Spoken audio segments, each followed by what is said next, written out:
teologia, mas antes a gente vai abrir espaço para a fala do ex-presidente Jair Bolsonaro, que está ao lado do filho dele, Flávio Bolsonaro, né? Ele esteve no gabinete do filho acompanhando o segundo dia de votação dos ministros do Supremo Tribunal Federal. Está cercado também por aliados do PL, aliados políticos, e com alguns papéis nas mãos, começa a conversar com os jornalistas. Vivemos um momento ainda de intranquilidade no Brasil.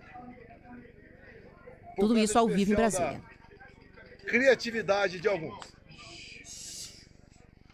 Ontem eu fui ao Supremo, a decisão foi na última hora, vocês surpreenderam. Hoje resolvi não ir. Motivo? Obviamente eu sabia o que ia acontecer. Mas vamos lá. Eu espero hoje botar um ponto final nisso aí.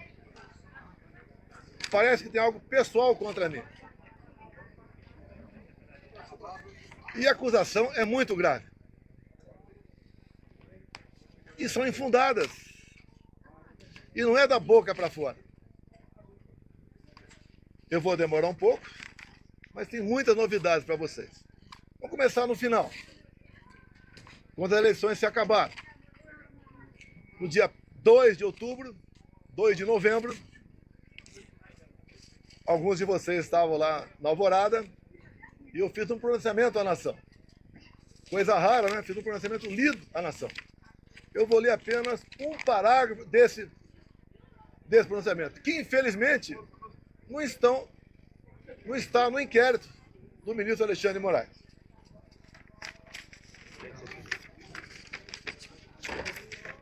Lá, o terceiro parágrafo, bem curtinho.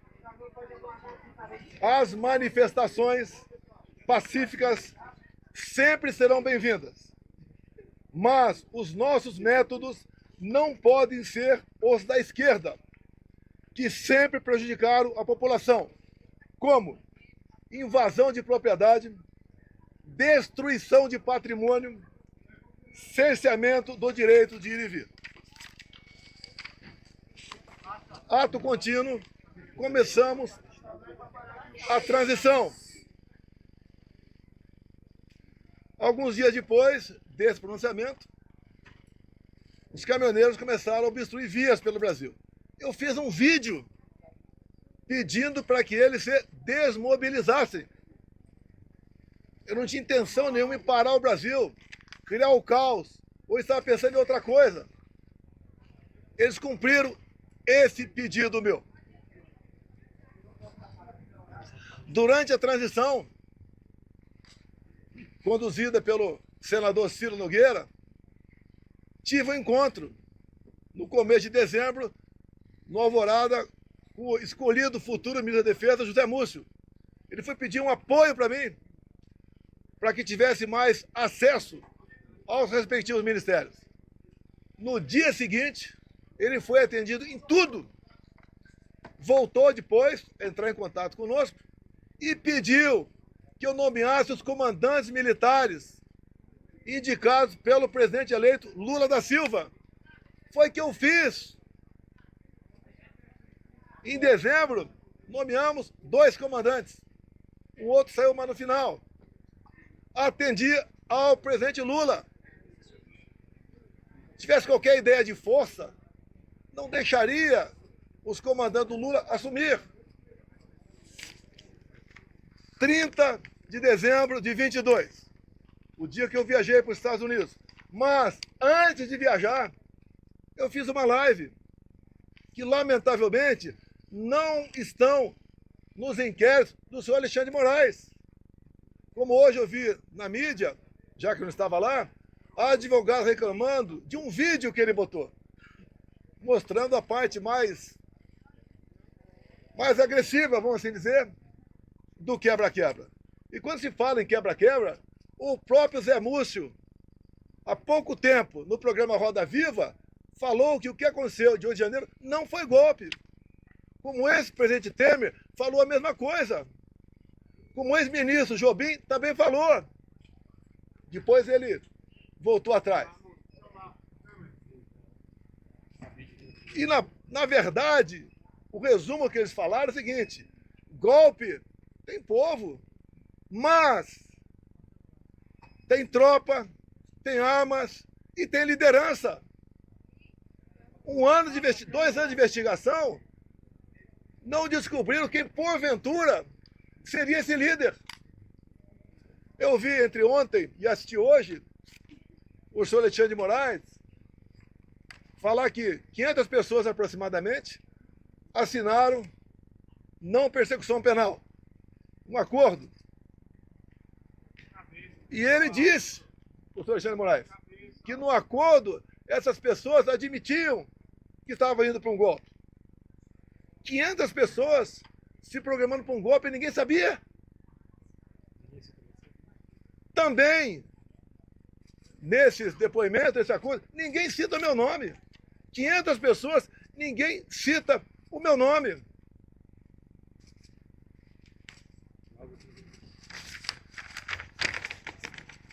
Vamos aqui para a live de 30 de dezembro, o dia que eu viajei para os Estados Unidos. Um pedacinho bem curto aqui, mas lamentavelmente as imagens não estão no inquérito do Alexandre de Moraes. Esse é o ex-presidente Jair Bolsonaro falando ao vivo para jornalistas em Brasília, horas depois de ter se tornado réu pelo Supremo Tribunal Federal. Ele vai ler trechos da live que ele fez em dezembro do ano passado. Em nenhum momento fui procurado para fazer nada de errado, violentando, seja o que for. Eu entendo que fiz a minha parte. Estou fazendo até agora a minha parte. Hoje são 30 de dezembro. Até hoje eu fiz a minha parte dentro das 4 linhas. Não vamos achar que o mundo vai acabar dia 1º de janeiro. Vamos pro tudo ou nada. Não! Não tem tudo ou nada. Inteligência. Mostrar que somos diferentes dos outros. Nós respeitamos as normas, as leis, a Constituição. Nós sabemos dar valor à liberdade. Talvez isso seja o de mais importante. Mas o pessoal deve perguntar, por que estado de defesa? Lá atrás foi discutido estado de sítio. Você deve se lembrar, na matéria do Gringão, que passou para a Folha de São Paulo, áudios. Um dos áudios dizia, carregue num 42. Eles estavam na dúvida do que me acusar. Estavam na dúvida. Ele achou naquele momento que era melhor falar que queria dar um golpe usando o artigo 142 da Constituição. E agora, entre ontem e hoje, palavras do ministro relator, ficou convencionado por ele, está de defesa. E o decreto estava pronto para assinar. Seria então, se eu assinasse, o início do golpe. Segundo o ministro relator, configurou-se o golpe a partir desse momento. Mas, antes de hipotética assinatura de um decreto de estado de defesa, como está no artigo 136 da Constituição, o presidente da República tem que convocar os conselhos da República e da Defesa. Aí seria o primeiro passo. Não adianta botar um decreto na frente do presidente de estado de defesa e assinar, está resolvido. Não convoquei os conselhos da República e da Defesa. Nem as preparatórias houveram para isso. Se é que você trabalhar com o dispositivo constitucional, é sinal de golpe. Golpe não tem lei, não tem norma. Golpe tem conspiração. Com a imprensa, o parlamento, setor do Poder Judiciário, setor da economia, fora do Brasil. Forças Armadas em primeiro lugar. Sociedade, empresários, agricultores. Aí você começa a gestar um hipotético golpe. Nada disso houve. Agora, por que se comentou estado de defesa e estado de sítio? Para a gente desmontar de vez essa história de golpe em cima de um dispositivo constitucional. 2014, acabaram as eleições, Dilma ganhou de Aécio Neves. O que o PSDB fez? contratou uma auditoria externa, talvez para dar mais credibilidade ao parecer final. Conclusão, parecer final da auditoria externa contratada pela SDB sobre eleições. As urnas são inauditáveis. Não sou eu que disse isso. Isso foi em 2015. Eleição em 2014. Desde 2012, eu já tinha ações dentro da Câmara dos Deputados pelo voto impresso. Antes de mim, Flávio Dino foi claro, dizendo que perdeu umas eleições por causa do voto eletrônico. Antes disso também, Carlos Lupe, do PDT, em inserções de programa eleitoral gratuito, ele disse: eleições sem voto impresso é fraude. E foi ele que entrou com uma ação contra mim no TSE. Outros 10, 12 falavam a mesma coisa. Eu não era sozinho, não estava sozinho na defesa do voto impresso. Eu não sou obrigado a acreditar, confiar num programador. Eu confio na máquina. Não sou obrigado a acreditar num programador. 2015, eu, deputado Jair Bolsonaro, aprovou uma emenda numa proposta de lei eleitoral, cujo relator era Rodrigo Maia, permitindo o voto impresso. A senhora Dilma Rousseff vetou. Foi derrubado o veto. Na Câmara, algo surreal. Até o PT votou para derrubar o veto. Ato contínuo. Fui convidado pelo ministro Supremo, Luiz Fux, a ir ao TSE. Chegando lá, encontrei o ministro Fux. Tratou muito bem, feliz. Ele me convidou para ir para lá. E falou que o TSE tinha tomado todas as medidas para implementar o voto impresso nas eleições de 2018. E ele falou: deputado, por falta de recurso, apenas 5% das sessões terão voto impresso. Eu falei: é uma excelente referência. É mais número de eleitores do que uma pesquisa. Eu só faço um pedido para o senhor: pulverize as urnas. Ele falou: já está programado, serão pulverizadas. O TSE começou a preparar. Tem um vídeo do ministro Gilmar Mendes, ministro Barroso, elogiando a nova urna eletrônica com a impressora do lado. Bem, poucos meses depois, por 8-3, o Supremo Tribunal Federal disse que a urna era inconstitucional. Essa ação foi proposta pela senhora Raquel Dodge, na época, chefe do MP. Porque a impressão do voto, segundo o Supremo e ela segundo o Supremo e ela, a impressão do voto colocava em risco a segurança das eleições, o sigilo do voto. Esses foram os argumentos. Deixo claro que na Venezuela só foi possível detectar fraude o ano passado por causa do voto impresso. Foi a primeira vez que a Venezuela adotou o voto impresso. Por que a Venezuela fez isso? Já que o sistema eleitoral deles era exatamente igual ao nosso. Porque houve um momento que o governo Biden queria comprar petróleo da Venezuela. E não podia comprar o petróleo sem nada em troca. Então foi feito um acordo, governo Biden dos Estados Unidos, governo Maduro da Venezuela e oposição. E impuseram então o voto impresso. E foi testado a primeira vez, em dezembro do ano retrasado, na Venezuela, num referendo, se podia ou não invadir a Guiana para tomar posse da região de Essequibo, que depois que apareceu o petróleo, a Guiana ficou um país cobiçado. E o Maduro, quando foi votar no referendo, falou: aqui você vota sim, sim, sim, sim, papelzinho, não é igual a outro país, é papelzinho dentro da urna. E o Maduro aceitou por que o voto impresso? já queria ter problema com a Maria Corina ou com o Capriles, os maiores adversários dele naquele momento. O que ele fez? Tornou-os Maria Corina e Capriles inelegíveis por 15 anos. Qual a acusação? Atos antidemocráticos.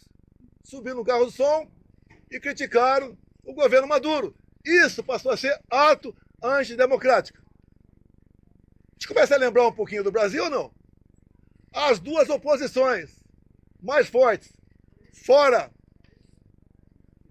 da ficha eleitoral, o Maduro pensou que fosse entrar em campo e ganhar por WO. A Maria Corina organizou seu partido, organizou bases, fez movimento por toda a Venezuela, muito parecido com o meu aqui, onde a multidão ia atrás. 300 mil mortes em São Paulo, milhares de pessoas por todo o Brasil. Tiveram as eleições. A Maria Corina se organizou, não vou entrar em detalhe aqui, se organizou. Quando começou a apuração, chegando na casa de 70%, o que o Maduro fez? Suspendeu. E logo depois, se autodeclarou eleito presidente da Venezuela, ou melhor, reeleito. Mas a oposição tinha boletim de urna, tinha atas. E essa questão se alastrou fora da Venezuela.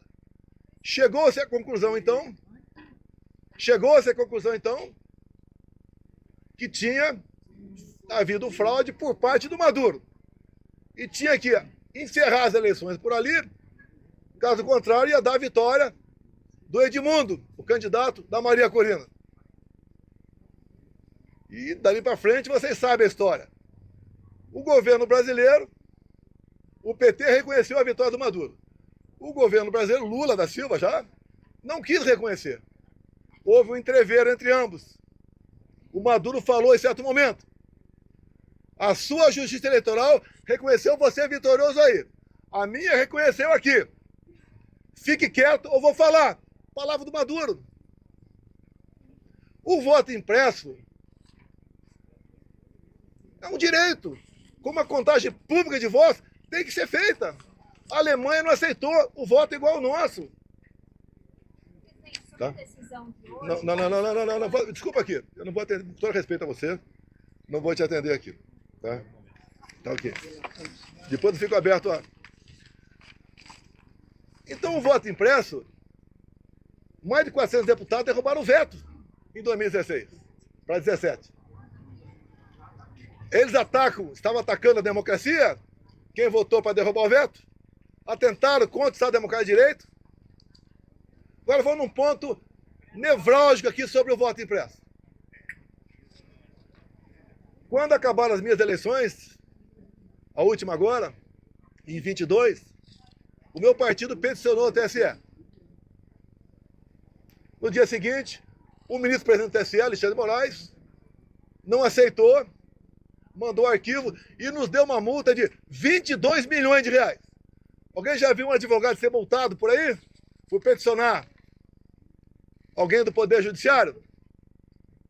Se ele tivesse recorrido, a multa poderia passar para 200 milhões. Ou até mesmo, quem sabe, caçar o registro. Então, não tínhamos como discutir dentro da Justiça Eleitoral essa questão. Vamos voltar um pouquinho para 2018. Depois voltar para 22. 2018, eu ganhei no segundo turno. Uma enxurrada de votos. Teve a facada. Mas, 2 dias depois do segundo turno de 2018, chegou um papel no TSE, bem fundamentado, dizendo que tinha havido fraude. O que o TSE fez na pessoa da ministra Rosa Weber, presidente? Oficiou a Polícia Federal e foi aberto o inquérito. Opa! Para investigar a eleição de Jair Bolsonaro, ganhador, tem inquérito. Para o lado de cá, quando eu perco, quando o Lula ganha, não pode nem petição. E foi aberto o inquérito, que alguns de vocês já ouviram falar sobre ele. Inquérito 1361 de novembro de 2018. Para apurar fraude. e foi dada uma atenção muito especial por determinação da presidente para resolver rápido a questão de fraude. Estava na cara que já havia havido fraude. Para me tirar e botar o Haddad. O inquérito começou a voar na mesma velocidade dessa ação contra mim. Porque o Haddad tinha que assumir. Eu fiquei sabendo desse inquérito em 21. Por que em 21? A Câmara dos Deputados começou a discutir o voto impresso. A autora da PEC, Bia Kicis, relator da PEC, Felipe Barros, do Paraná. Alguém falou de inquérito 1361 que até aquele momento eu não sabia. A comissão especial votou um requerimento e aprovou por unanimidade para buscar esse inquérito na Polícia Federal. E o Felipe Barros teve cuidado, quando pediu esse inquérito, se havia algo reservado, algo que tivesse alguma classificação sigilosa para não divulgar. A resposta do delegado, não. O inquérito chegou na mesa, então, da presidente da comissão especial, Bia Kicis. Foi distribuída cópias para todo mundo. Um documento ostensivo. Eu também tive acesso. Aí, então, começou algo realmente inacreditável. O que estava dentro do inquérito?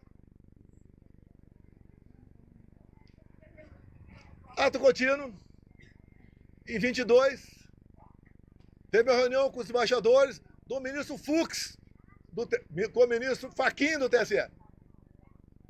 E ele acabou essa reunião com os embaixadores dizendo o seguinte, algo parecido com o seguinte, senhores embaixadores, tão logo o TSE anuncia o resultado, os senhores devem, junto aos seus respectivos chefes de Estado, reconhecer imediatamente o ganhador das eleições. No mínimo, sinal amarelo. Fosse quem quer, eu ou Lula, é para reconhecer imediatamente? Reunir com embaixadores é uma política privativa do presidente da República. Ele não podia ter feito isso. Conhecedor do inquérito 1361, convidei os embaixadores, 2 meses depois, a comparecer no Alvorada. Convidei o ministro Fachin a comparecer também, é tudo aberto, dentro das 4 linhas. Ele não foi. Ali eu mostrei o que era o inquérito 1361. Eu não posso falar para vocês aqui sobre as 3 páginas, porque esse inquérito, depois que eu falei sobre ele, ele teve a classificação sigilosa de confidencial, ou seja, secreto. Tudo que acontece aqui por parte do senhor Alexandre de Moraes é confidencial, é secreto. 8 delações do CID, secreto. E o que está lá dentro? Que vocês podem pedir via lei à Justiça Eleitoral. Quem já pediu já sabe que é negado o acesso. Mas espera aí. Fala-se tanto em democracia, Estado Democrático de Direito, um documento como esse, que trata da lisura sobre as eleições, a apuração de fraude contra o candidato Jair Bolsonaro, você não pode tomar conhecimento disso? Eu aprendi desde jovem que a alma da democracia é o voto.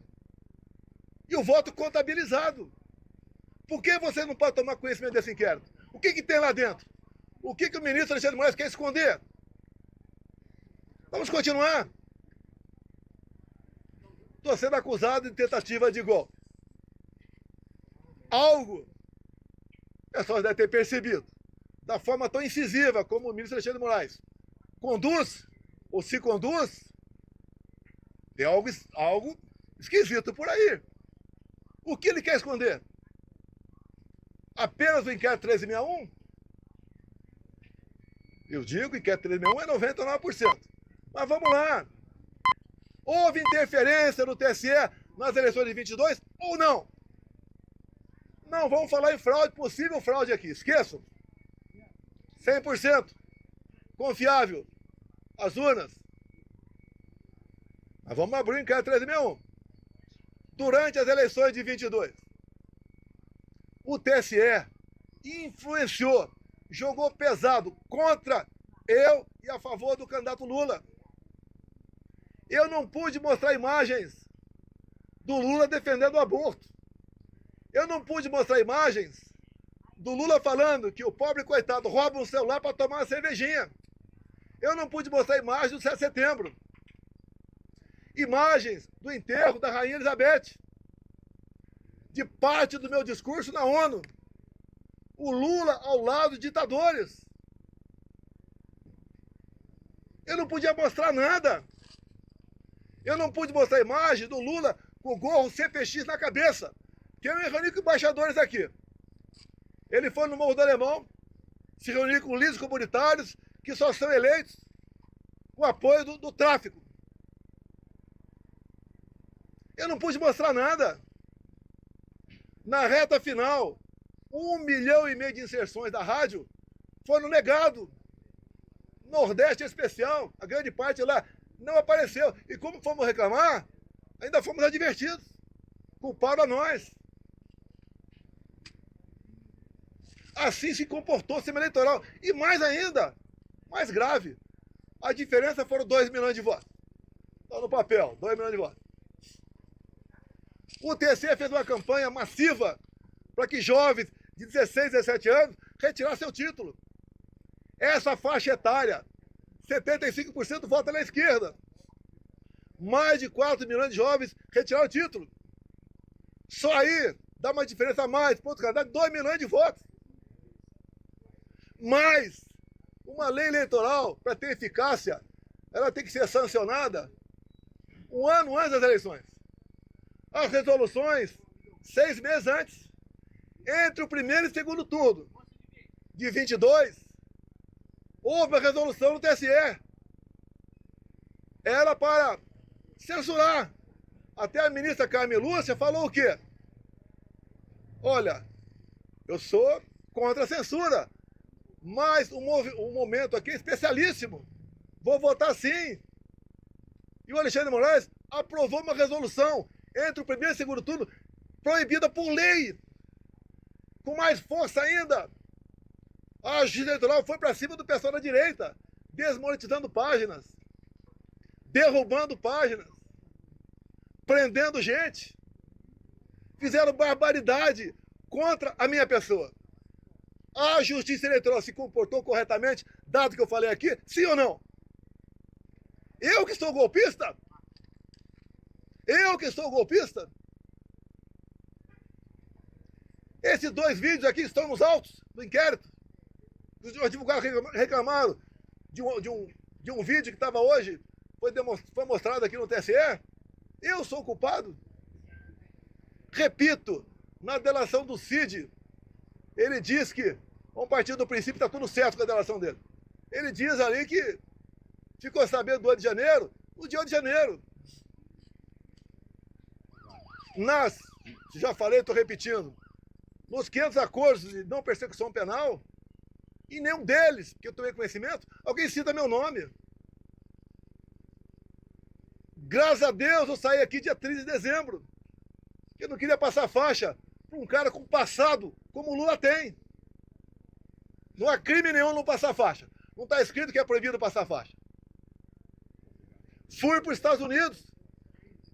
E essa artimanha do 8 de janeiro, eu falo artimanha porque o ministro Flávio Dino, na justiça, negou os vídeos do 8 de janeiro. Quase 200 máquinas. Ele entregou apenas 4 vídeos e falou que o contrato tinha vencido. Ah, pelo amor de Deus! Pelo amor de Deus! Eu sou golpista? 8 de janeiro, eu estava nos Estados Unidos.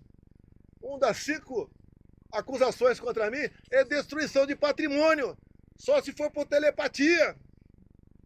Existia, pegaram, fizeram pesca probatória, reviraram a vida de todo mundo, 3 buscas e apreensão em casa, não acharam nada a meu respeito. O próprio Cid falou que os militares estavam de férias no Rio de Janeiro. Daí invento, o Lula ia assinar uma GLO. Se assinar é problema dele, pô. Vai dar golpe com os comandantes do Lula? Se os meus tivessem mantido, podia até Tem uma elucubração nesse sentido. Os comandantes jamais embarcariam numa aventura. Discutir, como disse o então comandante do Exército, discutir hipóteses de dispositivos condicionais, isso não é crime.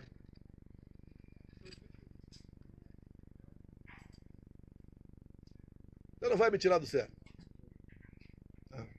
Acho que a maioria já aprendeu aqui como é que eu ajo. Quiserem tumultuar com você, é outra história, vou embora. Vou abrir a pergunta para vocês. Diz Alexandre de Moraes que o golpe começou dia 29 de julho de 21.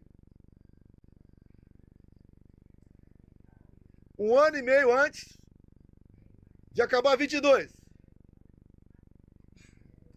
E ele tinha que, para dar ênfase à historinha dele, tinha que acabar de 8 de janeiro. E como é que ele chegou 29 de julho de 21? Pegou de janeiro e começou a voltar. O que aconteceu nesse dia que vocês não ficaram sabendo? Ou foi a PF que descobriu? Aquela banda da PF. Nesse dia eu fiz uma live, onde eu falei sobre o inquérito 1361. Qual o problema? Um inquérito ostensivo. E diz ele que eu difundi fake news. Eu difundi o que tinha dentro do inquérito. Se é fake news, o inquérito é mentiroso. Esse inquérito está inconcluso até hoje. Saiu de Brasília e foi para São Paulo. Nenhum delegado quer assinar o relatório final. Dado as barbaridades nessas 3 páginas sobre o sistema eleitoral. Eu acredito que vocês querem ter conhecimento disso aí. Vamos botar um ponto final? Vamos! O senhor Alexandre de Moraes suspenda o sigilo do inquérito 1361 de novembro de 2018. É fácil! Vamos para a verdade, vamos botar tudo na mesa. Por que essas prisões absurdas? 17 anos, como 14 para a Débora agora. A Débora é uma golpista, terrorista. Ela está sofrendo mais que qualquer ser humano pode sofrer na vida. Ela acorda e dorme, sem dar um beijo, sem dar um banho nos seus filhos. De 10 e 7 anos de idade. Por que 14 anos, 17 anos? Quer botar 30 em mim. Se eu tivesse devendo qualquer coisa, eu não estaria aqui. Fui para os Estados Unidos, graças a Deus, que se tivesse aqui dia 8 de janeiro, estaria preso até hoje. Ou morto. Que é o sonho que eu sei que é de alguns aí. Que eu preso vou dar trabalho.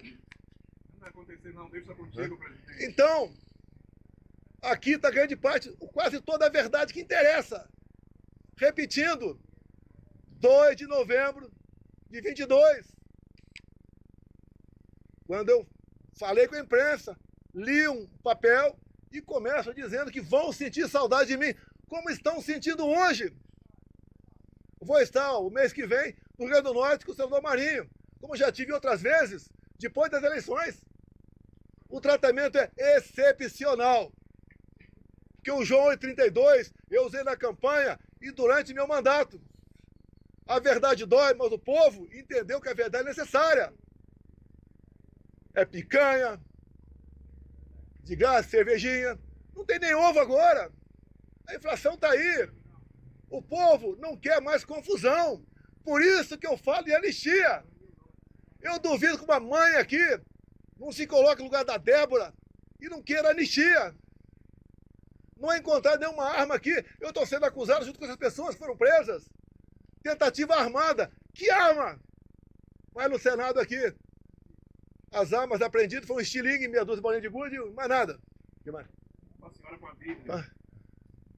Agora, as coisas aconteceram antes do pessoal que estava no acampamento vir para cá. Porque tem vídeo de pessoas comuns mostrando um cara sozinho quebrando tudo por aí. O próprio Lula. Tem vídeo dele falando: temos que saber quem deixou abertas as portas aqui do Palácio. Foi facilitado. Quando aconteceu de janeiro, a imprensa só mostrava uma imagem. Escolhida a dedo, só uma. Aquele cara magrinho, né? Com uma camisa a minha estampa na barriga, derrubando o relógio. Só mostrava isso. Alguns dias depois, o Lula estava fora do Brasil, acho que era a China, defendendo a mudança do padrão dólar. 3 dias depois, a TV CNN mostrou as imagens do G. Dias lá dentro. Junto com perigosos, terroristas e golpistas, ele andando à vontade lá dentro. Dorme aqui embaixo, no meu tempo, por volta de 60 militares. A maioria cabe soldado, armado. E hoje é qualquer negócio, ir pro pau, armado, um fuzil. Alguém viu algum soldado armado nesse dia? Facilitaram a entrada deles. Não resta mais dúvida tocante a isso. Comigo, até o ministro Fux falou hoje, né? Que teve um 7 de setembro que ele ficou preocupado. Daí ele falou, graças à Polícia Militar do DF, nada aconteceu. Naquela época, o ministro Fux falou comigo, era presidente. O ministro, fique tranquilo, o nosso pessoal não faz baderna. Quando acaba o movimento, não tem papel no chão. Se é na Paulista, não tem um vidro quebrado. Não tem um cesto de lixo incendiado. E numa boa. Sem problema nenhum. O que assusta um outro lado, quando se fala em sistema? E comigo foi diferente. Deus me deu a segunda via e me deu um mandato. E eu montei um ministério técnico, coisa que vocês nunca viram na vida de vocês. Como agora, continua um balcão de negócio. Ministério estatal, bancos oficiais. Comigo não tinha isso. Apesar da pandemia, que a gente lamenta as mortes, gastamos R$1 trilhão. Reflexo da guerra. Terminamos 22 com saldo de 54 bilhões. Negociei com o Arthur Lira aqui, votação de um projeto, para a gente poder zerar impostos federais de combustíveis. E zeramos. O Paulo Guedes, na nova política dele de reindustrialização, diminuiu em 30% o IPI de 4 mil produtos. Eu zerei imposto de importação de muita coisa. Pneu de caminhão, peça de trator, material para energia fotovoltaica, medicamentos. E eu comecei a arrecadar mais. Com esse governo, só se fala em taxa. O Lula só acerta quando ele revoga uma medida sua ou de um ministro seu, com a portaria de carimbar a validade do ovo. Ele só acerta quando revoga. A imprensa fala que, parte da imprensa, que Copacabana flopou. Flopou. Eu não sei quantas pessoas tinha lá. A USP, com o pessoal com cabelo colorido, falou que tinha 18 mil. Ou tinha um quarto de Maracanã. Um quarto de Maracanã. A PM falou 400 mil. Mas nós levantamos que tinha mais de 3 milhões de pessoas assistindo via internet. Como, por exemplo, a Rádio Ouro Verde. 3 milhões e meio. Corrigindo aqui, 3 milhões e meio de pessoas. E quando eu falei em concentrar no Rio, com todo respeito aos parlamentares do meu lado, se ele fizesse um movimento na cidade dele, ia ter uma certa repercussão. Que eu queria que o pessoal ouvisse o que eu falei, o que o Malafaia falou, o que o Nicolas falou.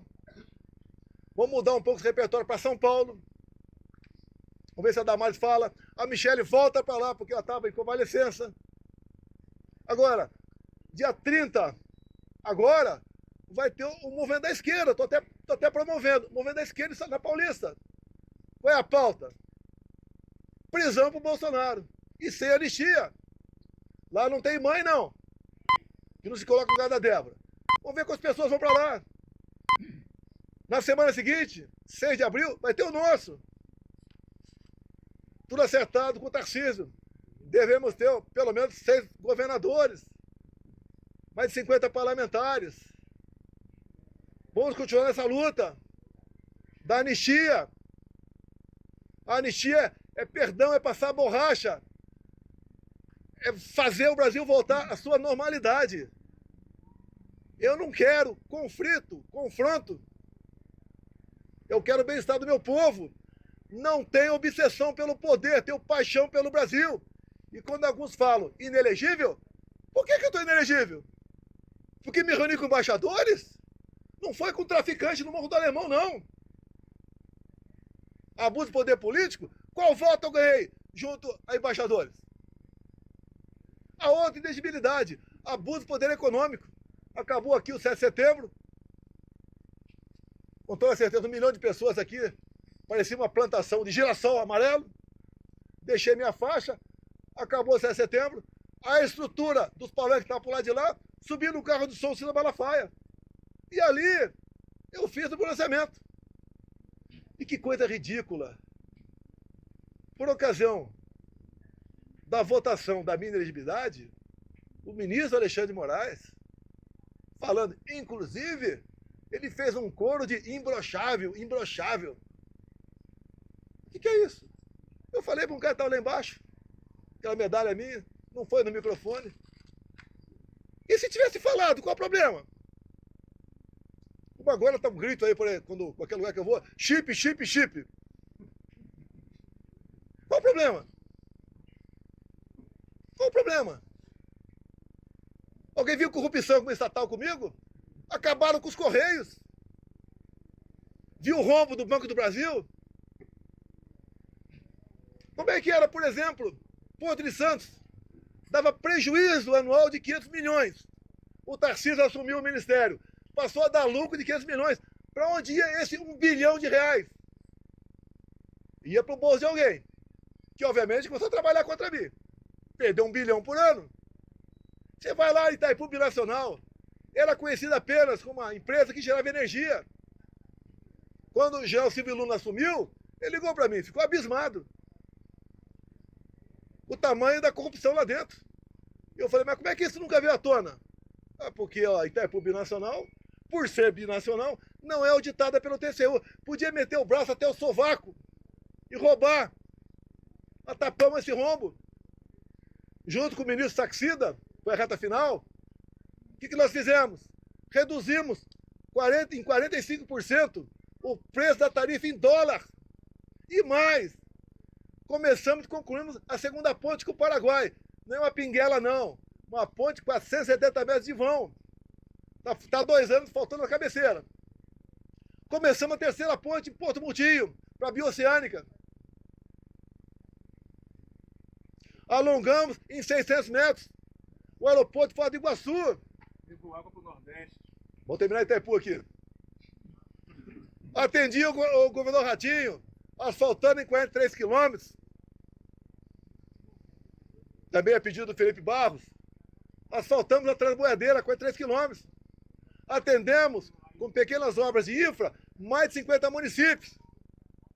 O então secretário da Pesca, Jorge Seife, começou a tratativa com o Paraguai para nós praticarmos a piscicultura no Lago de Foz. A previsão era aumentar em 20% a produção de pescado no Brasil. Faltou o último passo. Que mesmo para o nosso lado, tinha que ter autorização do Paraguai. Mais um exemplo do estatal, que deixar de meter a mão nela. Os bancos do Brasil, Caixa Econômica, BNDES, cada diretoria era um partido ou um grupo que trabalhava lá. Não pelo banco, para si. Eu tive uma vez, uma pessoa muito importante, né? Foi me visitar e tinha um problema no Banco do Brasil. Era um problema de quase 200 milhões de reais. E ver se eu podia resolver. Eu tomei conhecimento. Chamei o presidente do banco. O que tu acha disso? Ele falou, não dá por causa disso, disso. Acabou. Eu chamei o cara de volta. Eu falei, companheiro, desculpa, mas não dá por causa disso. Sabe o que ele me respondeu? Demita o presidente do Banco do Brasil. Era assim que as coisas eram tratadas no Brasil. Um momento marcante na minha vida. Tinha uns 15 mega empresários na minha sala. Então um falou o que para mim? Tô vindo do SPU. Pela primeira vez não fui achacado quando entrei lá. Olha como é que funcionou a Polícia Federal e a Polícia Rodoviária Federal. Recorde de apreensão de drogas e armamento. Olha o campo. Acabamos com a invasão do MST. Como? Armamento pessoal. Arma não mata. Tanto é que o povo, em grande parte, teve arma e diminuiu em quase 30% o número de mortes por arma de fogo do Brasil. O Tarcísio foi um gigante. Acabamos com muitas balsas pelo Brasil. O Marinho levou água para o Nordeste. Com Saxida na reta final, acertamos toda a documentação para eólicas offshore na costa do Nordeste, para gerar o equivalente a 50 Itaipus. O Saxida acertou a documentação para a exploração de lítio na região mais pobre de Minas Gerais, que é o Vale de Quitinhonha. O Saxida também acertou a regulamentação para nós começarmos a explorar urânio lá em Santa Quitéria, Ceará. O que o Lula fez no final do ano passado? Teve aqui reunião do G20. Assinou 37 memorandos e acordos com a China. Entre os acordos, entregou o nosso urânio para a China. Acordos têm que passar pelo parlamento. E a comissão inicial é Relações Exteriores e Defesa Nacional. Por isso, eu me empenhei, junto com o nosso partido, ninguém foi violentado por causa disso, a indicação seria do Eduardo Bolsonaro.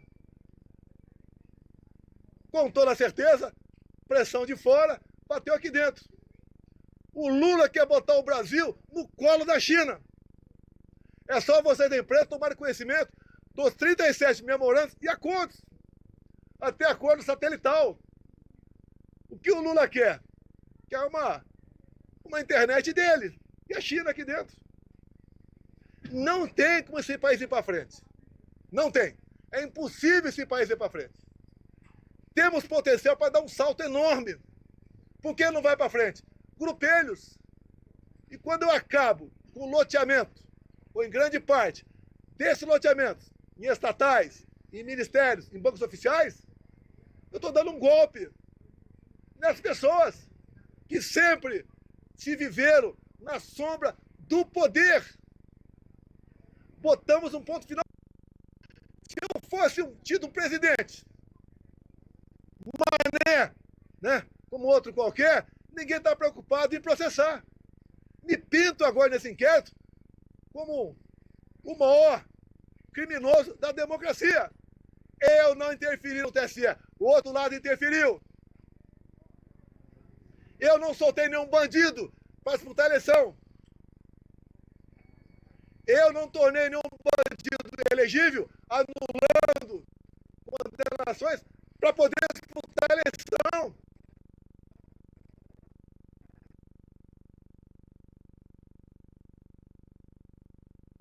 A gente está acompanhando aqui na Rádio Bandeirantes o discurso do ex-presidente Jair Bolsonaro, falando já há bastante tempo na saída do Congresso, após a decisão da primeira turma do Supremo Tribunal Federal, que o tornou réu no processo por tentativa de golpe de Estado. Vamos voltar aqui ao ouvi-lo. Fica ao lado de 4 terroristas, 3 já foram eliminados. O Alckmin e Lula falaram que o Hamas não é um grupo terrorista. O que eles querem fazer com a Polícia Militar agora? Uma PEC. Acabar com a Polícia Militar do Brasil. Não tem nada para dar acesso a esse país. Vou encerrando, abrindo para alguma pergunta. Presidente, o senhor teme uma eventual prisão agora? Pessoal, obrigado aí. Os advogados estão orientando aqui a não dar... Presidente, pessoal, obrigado aí. Como que o senhor sentiu sobre o julgamento, presidente?